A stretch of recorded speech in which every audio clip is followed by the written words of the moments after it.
전에 있던 계명은 연약하고 무익함으로 패하고 율법은 아무것도 온전하게 못할지라 이에 더 좋은 소망이 생기니 이것으로 우리가 하나님께 가까이 가느니라. 아멘.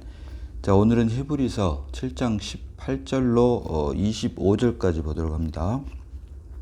자, 전에 있던 계명은 연약하고 무익함으로 패하고 라고 본문은 말하고 있습니다. 전에 있던 계명이 연약하고 무익함으로 패한다.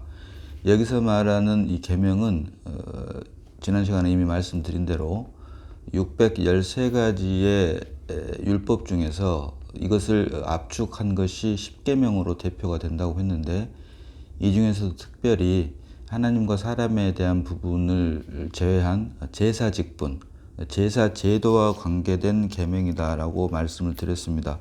그래서 전에 있던 계명은 연약하고 무익함으로 패하고 율법은 아무것도 온전하게 못할지라. 여기서 말하는 율법은 율법 전체를 말하는 게 아닌 율법 안에서도 제사 직분, 제사 제도와 관계된 것을 말하는 것이다.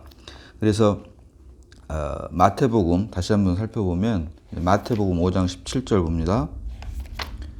마태복음 5장 17절 보면 내가 율법이나 선지자를 폐하러 온 줄로 생각하지 말라. 폐하러 온 것이 아니요 완전하게 하려 함이라. 진실로 너희에게 이르노니 천지가 없어지기 전에는 율법의 1.1획도 결코 없어지지 아니하고 다 이루리라. 이렇게 예수님께서 말씀을 하셨고, 로마서 7장 12절 봅니다. 로마서 7장 12절에서 바울은 이로보건대 율법은 거룩하고 계명도 거룩하고 의로우며 선하도다. 자, 이렇듯 예수님과 바울이 말한 것처럼 율법이라고 하는 것은 무익하다거나 오늘 본문이 말하는 것처럼 연약하고 무익함으로 패한다라고 하는 것과는 관계가 없는 것입니다. 그래서 히브리 기자가 말하는 히브리서 7장에서 말하는 율법 계명은 하나님에 대한 부분, 사람에 대한 부분이 아닌 구약 율법, 이스라엘 백성들에게 그림자로 준 율법 안에 있는 제사 직분, 제사 제도와 관계된 것이다 라고 하는 것을 우리가 반드시 놓쳐서는 안 되겠다라고 하는 것입니다. 이어서 히브리서 7장 19절 하반절 보니까 이에 더 좋은 소망이 생기니 이것으로 우리가 하나님께 가까이 가느니라. 자, 전에 있던 계명은 연약하고 무익함으로 패하고 율법은 아무것도 온전하게 못할지라. 율법 안에 있는 10계명으로 대표되는 율법 613가지 율법 중에서 하나님에 대한 부분, 사람에 대한 부분 이외에 그림자로 준 제사 직분, 제사 제도와 관계된 내용을 말하는 겁니다. 그래서 이런 부분에 대해서 제사 직분과 관계된 율법이 아무것도 온전하게 하지 못하기 때문에 이에 더 좋은 소망이 생기니 이것으로 우리가 하나님께 가까이 가느니라. 자, 그림자로 준 제사 직분, 제사 제도로는 하나님께 가까이 갈 수가 없기 때문에 이것을 패하고 이제 더 좋은 소망이 생기게 한다라고 말씀을 하는데, 이것이 바로 성경이 말하는 좋은 소식, 기쁜 소식이라고 하는 복음입니다. 복음. 그래서 19절 하반절에 말하는 이에 더 좋은 소망이 생기니 이것으로 우리가 하나님께 가까이 가느니라 라고 하는 말은 결국은 율법으로는 하나님을 기쁘게 할 수가 없기 때문에 더욱더 완전하고 더 좋은 소망이 생기게 하는 복음으로만 하나님께 가까이 나갈 수 있다라고 하는 말을 암시를 하는 말이고, 이어서 20절로 보니까 또 예수께서 제사장이 되신 것은 맹세 없이 된 것이 아니니 그들은 맹세 없이 제사장이 되었으되 오직 예수는 자기에게 말씀하신 이로 말미암아 맹세로 되신 것이라. 주께서 맹세하시고 뉘우치지 아니하시리니 내가 영원히 제사장이라 하셨도다. 이와 같이 예수는 더 좋은 언약의 보증이 되셨느니라. 아멘. 22절 보니까 이와 같이 예수는 더 좋은 언약의 보증이 되었다. 19절 하반절은 이에 더 좋은 소망이 생기니 이것으로 우리가 하나님께 가까이 가느니라 라고 하면서 22절 가니까 이와 같이 예수는 더 좋은 언약의 보증이 되셨느니라. 그래서 더 좋은 소망의 실체가 바로 더 좋은 언약의 보증인 예수다라고 하는 말과 연관시켜서 설명을 하고 있습니다. 지난 시간에 말씀드린 대로 그들은 맹세 없이 제사장이 되었을 때 21절에 오직 예수는 자기에게 말씀하신 이로 말미암아 맹세로 되신 것이라. 주께서 맹세하시고 뉘우치지 아니하시리니 내가 영원히 제사장이라 하셨도다. 이 말씀은 시편 110편 4절, 시편 110편 4절, 여호와는 맹세하고 변하지 아니하시리라. 이르시기를 너는 멜기세덱의 서열을 따라 영원한 제사장이라 하셨도다.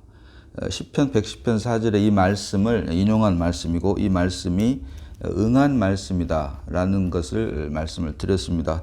그래서 예수께서 제사장이 되신 것은 맹세 없이 된 것이 아니니라고 하면서 구약 율법을 통해서 이스라엘 백성에게 준 제사 직분, 제사 제도가 결국에는 연약하고 무익하기 때문에 이것을 폐하고 더 좋은 소망의 실체라고 할 수 있는 더 좋은 언약의 보증인 예수를 우리에게 주셨다라고 하는 말씀을 하고 있는데, 자, 여기서 우리가 한 가지 놓치지 말고 반드시 확인하고 넘어가야 될 것이 율법과 율법을 주신 목적을 우리가 구별할 수 있어야 됩니다.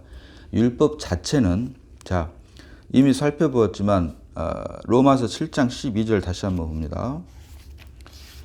로마서 7장 12절입니다. 이로 보건대 율법은 거룩하고 계명도 거룩하고 의로우며 선하도다. 이렇듯 율법은 거룩하고 의롭고 선한 것입니다.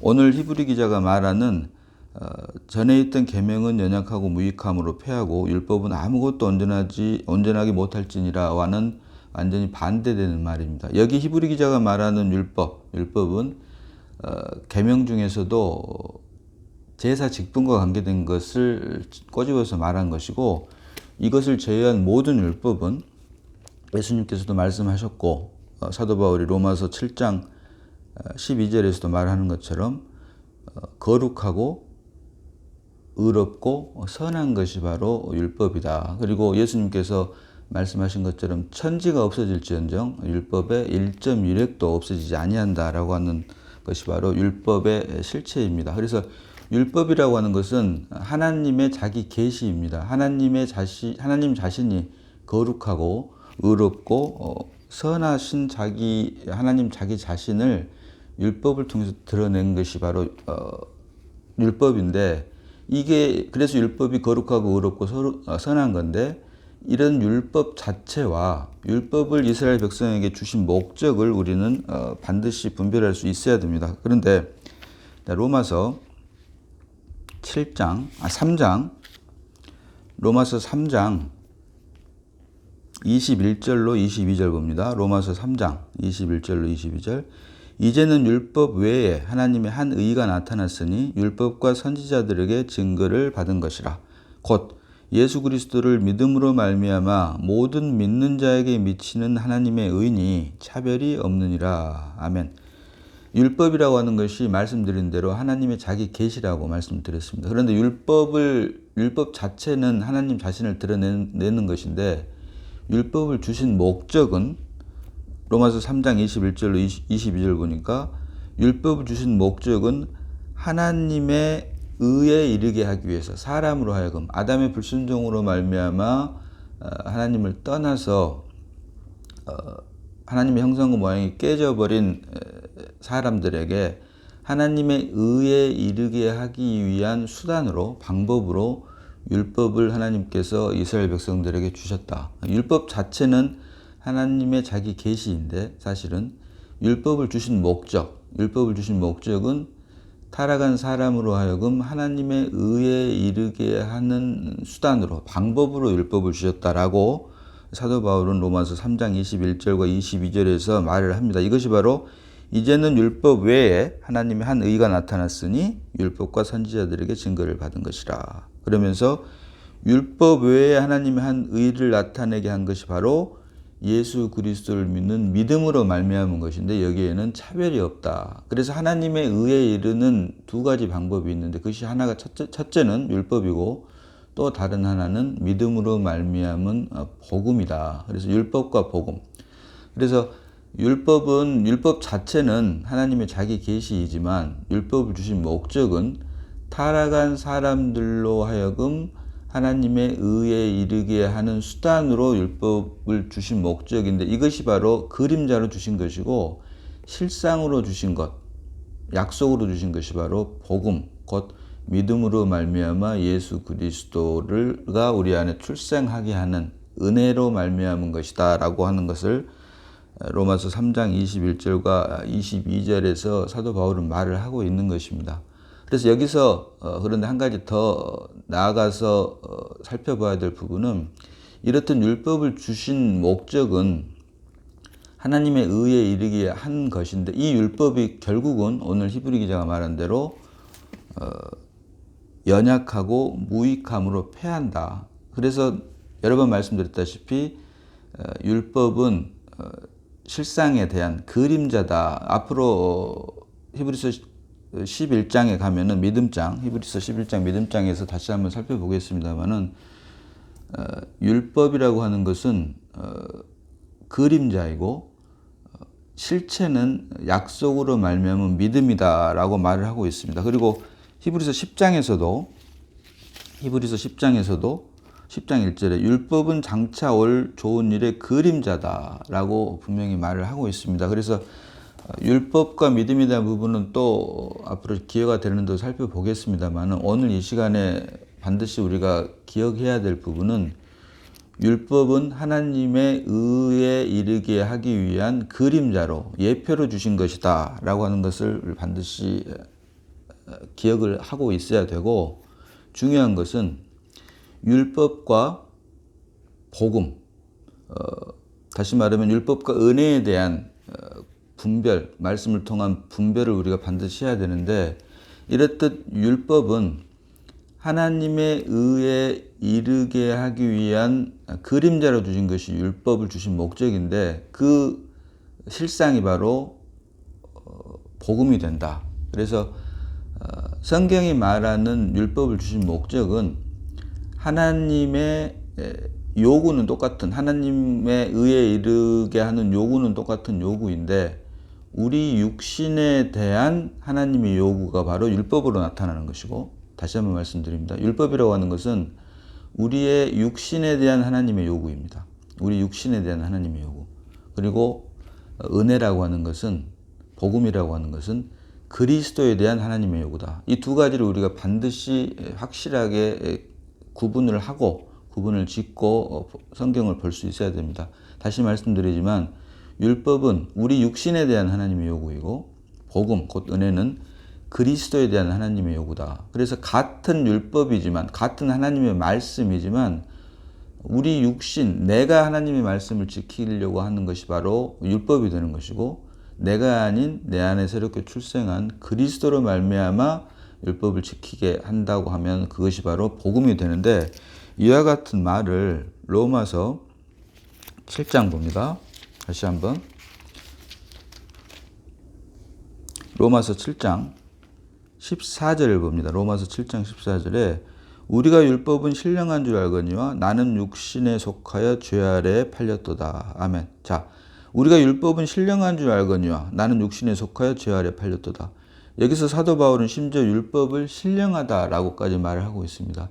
여기서 말하는 율법이 신령하다라고 하는 것이 바로 말씀드린 율법은 하나님의 자기 계시이다라고 하는 것입니다. 그래서 율법이 우리에게 임하면 그것을 통해서 우리 육신이 죄 아래 팔렸다라고 하는 것을 우리가 볼 수 있게 되는데 이것이 바로 결론적으로 말씀을 드리면 하나님께서 우리에게 율법을 주신 목적이 된다. 그래서 그것을 증거하고 있는 말씀이 바로 로마서 3장 20절입니다. 로마서 3장 20절 보니까 그러므로 율법의 행위로 그 앞에 의롭다 하심을 얻을 육체가 없나니 율법으로는 죄를 깨달음이니라. 아멘. 율법으로는 죄를 깨달음이니라. 우리가 예수를 믿고 하나님의 자녀가 되고 이제 하나님의 자녀로서 육신의 생명이 다하는 동안 이 세상을 살면서 반드시 놓치지 말아야 될 부분이 우리가 율법을 지키려고 하는 이상 그것은 죄 아래서 사단의 종노릇밖에 하는 것에 지나지 않는다. 결국 종교인밖에 되지 않는다. 거룩한 모양을 내는 종교인밖에 되지 않는다라고 하는 것을 우리가 잊지 말아야 됩니다. 율법을 주신 목적은 로마서 3장 20절에 말한 것처럼 우리로 하여금 죄인임을 깨닫게 하는 것입니다. 죄인임을. 율법, 신령한 율법이 우리에게 임했기 때문에 임하고 보니 내가 율법을 지키려 하면 할수록 내 안에 숨어있는 죄가 드러나는 것입니다. 그래서 율법을 지키려 하면 할수록 내 안에 숨어있던 죄가 드러나므로 자 로마서 다시 한번 봅니다. 로마서 7장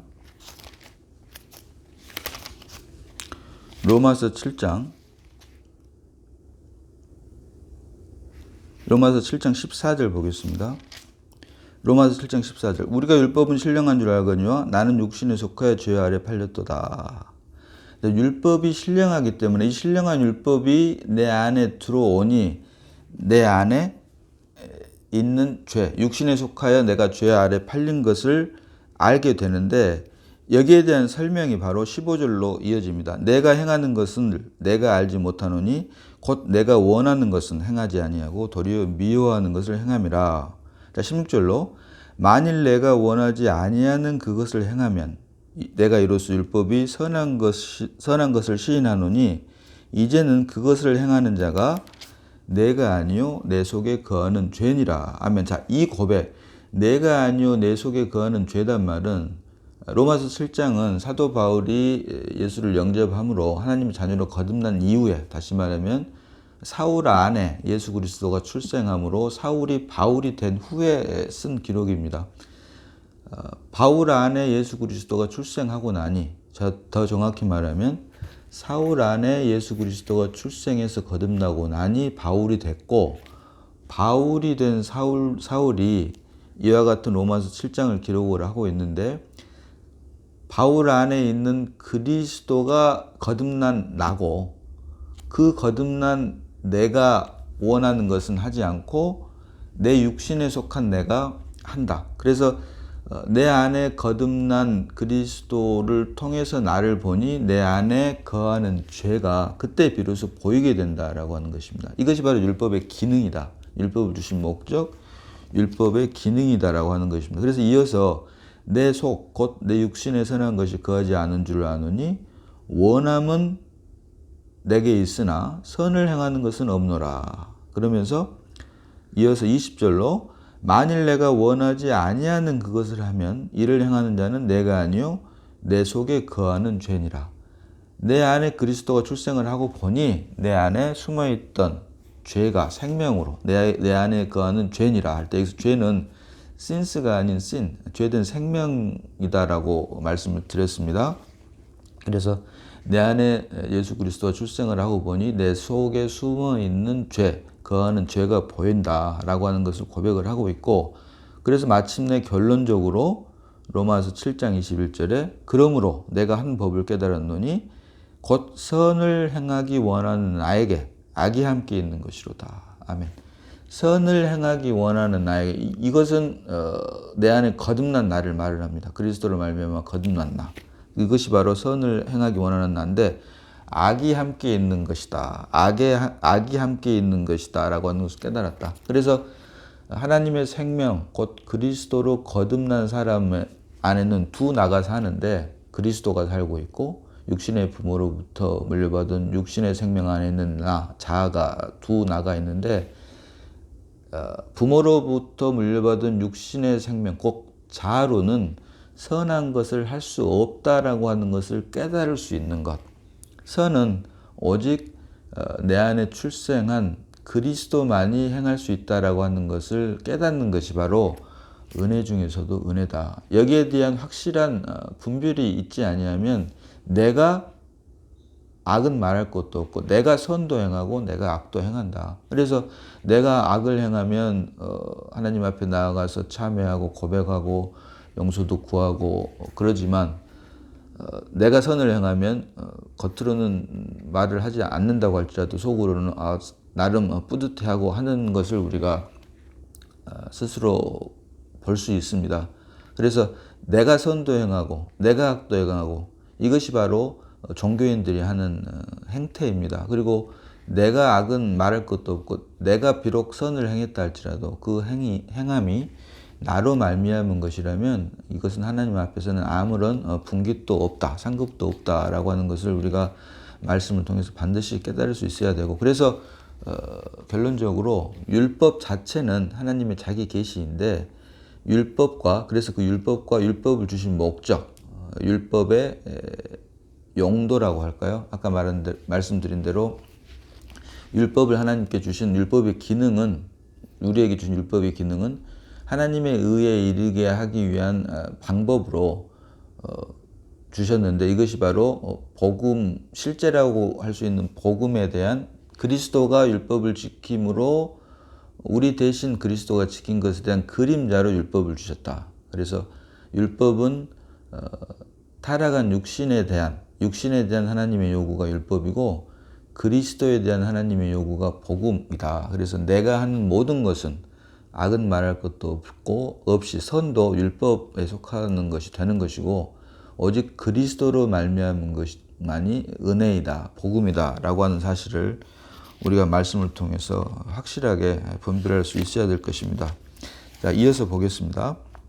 그래서 이와 같이 예수는 더 좋은 언약의 보증이 되셨느니라. 결국은 율법으로 말미암아, 나로 말미암아 하나님의 말씀을 지키는 것이 아닌 십자가에서 죽고 부활하신 그리스도로 말미암아 하나님의 말씀을 또 온전케 하는 것이 바로 더 좋은 언약의 보증이 되신 예수다라고 하는 말을 오늘 히브리 기자는 하고 있습니다. 자, 23절로 봅니다. 이어서 제사장 된 그들의 수요가 많은 것은 죽음으로 말미암아 항상 잊지 못함이로되, 24절로 예수는 영원히 계심으로 그 제사장 직분도 갈리지 아니하느니라. 아멘. 자, 23절과 24절 보니까 제사장 된 그들의 수요가 많은 것은 죽음으로 말미암아 항상 잊지 못함이로되, 일시적인 것을 말하고 있고, 구약 율법 그림자로 준, 이스라엘 백성들에게 그림자로 준 율법 안에서의 제사 직분은 일시적인 것이다 라고 하는 것을 말을 하고 있고, 24절로 예수는 영원히 계심으로 그 제사장 직분도 갈리지 아니하느니라. 예수가 십자가에 죽고 부활하심으로 예수는 영원히 계신다라고 말을 하고 있습니다. 이와 같은 것을 히브리서 13장 8절은 예수 그리스도는 어제나 오늘이나 영원토록 동일하시니라 라고 말씀을 하고 있는 것입니다. 그래서 구약 이스라엘 백성들에게 주신 율법 안에 있는 제사 직분은 그림자로 주신 것이다, 일시적인 것이다. 반면에 영원한 언약의 보증이 된 예수는 영원히 계신 분이기 때문에 이 제사장 직분도 갈리지 아니한다. 이것이 바로 7장 19절이 말하는 더 좋은 소망이 생기게 하기 위해서 제사 직분을 구약율법에서 그림자로 주셨고, 그 더 좋은 소망의 실체라고 할 수 있는 더 좋은 언약의 보증이 바로 예수 그리스도다라고 하는 말을 본문은 연결시켜서 계속 반복해서 이야기하고 있는 것입니다. 자, 25절 봅니다. 그러므로 자기를 힘입어 하나님께 나아가는 자들은 온전히 구원하실 수 있으니 이는 그가 항상 살아계셔서 그들을 위하여 간구하심이라. 아멘. 자, 마태복음 28장 20절 봅니다. 자, 내가 너희에게 분부한 모든 것을 가르쳐 지키게 하라. 볼지어다 내가 세상 끝날까지 너희와 항상 함께 있으리라 하시니라. 아멘. 마태복음 28장 20절에서 내가 세상 끝날까지 너희와 항상 함께 있으리라. 이 말씀입니다. 이것을 그러므로 자기를 힘입어 하나님께 나아가는 자들을 온전히 구원하실 수 있으니 이는 그가 항상 살아계셔서 그들을 위하여 간구하시는데, 언제까지? 세상 끝날까지 너희와 항상 함께 간구하신다라고 말씀을 하고 계십니다. 이와 같은 말씀을 에베소서 4장 30절에서는 성령 안에서 너희가 구속의 날까지 인치심을 받았느니라 라는 말씀으로 표현을 하고 있습니다. 그래서 성경이 말하는 율법은 구약 이스라엘 백성들에게 준 율법 자체는 하나님의 자기 계시이지만 율법의 기능, 율법을 주신 목적은 그 율법을 통해서 선하고 의롭고 거룩한 율법을 통해서 우리 자신이 죄인임을 깨닫게 하는 율법의 기능, 그것이 바로 율법을 주신 목적이고, 그것을 깨달았을 때, 죄인임을 깨달았을 때 우리가 그리스도 안으로 옮기게 하는 그림자로 주셨다라고 하는 것. 그래서 율법은 육신에 대한 하나님의 요구이고, 복음, 곧 은혜는 그리스도에 대한 하나님의 요구다. 그래서 율법을 말할 때는 항상 커버넌트, 계약이라고 하는 말, 무엇을 행해야지만이 어떤 결과가 있는, 하나님의 말씀을 순종을 하면 복을 받고 하나님의 말씀을 불순종하면 저주를 받는 것처럼 어떤 원인에 따른 결과가 바뀌어지지만, 은혜, 약속은, 복음은 그리스도께서 하나님의 요구를 다 완성하셨기 때문에 행하고 행하지 않고와 관계없이 오직 믿음으로 하나님의 의에 이르는, 차별이 없는 하나님의 의에 이르는 그리스도를 우리에게 복음으로 주셨다. 그래서 이것이 바로 복음이고 좋은 소식, 기쁜 소식이라고 하는 것이고, 이것이 우리에게 값없이 주는 선물이며 은혜이다라고 성경은 말을 하고 있는 것입니다. 이 모든 것이 우리가 예수 그리스도를 믿는 믿음 안에서 이미 완성됐음을 인해 하나님께 우리는 감사를 드릴 수밖에 없는 것입니다. 오늘 여기까지 보도록 합니다. 기도합니다. 하나님 아버지, 은혜를 감사합니다. 이스라엘 백성들에게 주신 율법은 장차 더 좋은 언약의 보증이 되게 하는 그림자로 주셨음을 말씀을 통해서 다시 한번 깨닫게 하시니 감사를 드립니다. 이제 우리에게 약속의 보증의 실체이신 예수 그리스도가 믿음으로 말미암아 우리 안에 출생함으로 나는 죽고 그리스도만이 우리를 대신해서 살게 하는 귀하고 복된 역사를 우리에게 행하게 하시니 다시 한번 더 감사드리옵고, 주님 오시는 그날까지 사도 바울이 말한 대로 성령 안에서, 그 안에서 구속의 날까지 우리를 인치신 그 은혜가 주님 오시는 그날 드디어 주님께만 기쁨과 만족이 되므로, 하나님께서 우리를 부르신 부르심의 목적이 완성되므로 이 모든 것을 말씀을 통해서 지금 이미 누리는 우리 모두가 다 되게 하시니 감사드립니다. 우리를 구원하신 예수님 이름으로 기도드리옵나이다. 아멘.